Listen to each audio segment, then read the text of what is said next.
జగన్ ఏమన్నా గనక ఆ మాట చేస్తే లెక్క అవుతుంది. ఉమ్, జగన్ది తప్పు ఏంటంటే వాలంటీర్లని చివరిలో వచ్చి పార్టీ కార్యకర్తలుగా మార్చడం.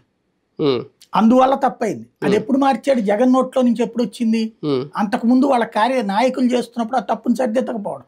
పింఛన్లు డీబీటీ ద్వారా ఇస్తే గనక ఖచ్చితంగా వాళ్ళకి పూర్తిగా వెళ్ళదు అని అబ్జెక్షన్ సిఎస్ రేజ్ చేసి ఉంటే ఈ పరిస్థితి వచ్చి ఉండేది ఎట్లా కాదేమో. తెలుసు ఆయనకి? ఎవడు చెప్తాడు?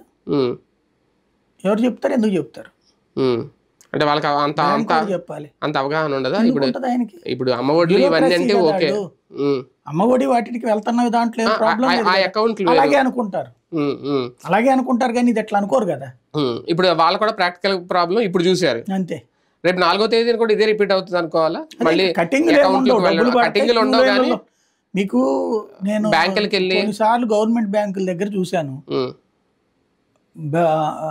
ఇది మహిళలందరూ బాక్సులు తెచ్చుకుని వాటిలో కూర్చుని తింటా ఉంటారు. స్టేట్ బ్యాంక్ ఆఫ్ ఇండియా, ఈ గవర్నమెంట్ బ్యాంకుల దగ్గరనే జరుగుతుంటది. ఏంటి అని చూస్తే డ్వాక్రా మహిళలు డబ్బులు పడ్డప్పుడు వాళ్ళ రుణమాఫీలో లేకపోతే కనుక ఇంకోటి డ్వాక్రా మహిళలకు పడతాయి చూడండి. ఆ టైంలో బ్యాంకులు ఏం చేస్తాయంటే వాళ్ళ రెగ్యులర్ టైమింగ్ లో ఇలా పనిచేయవు.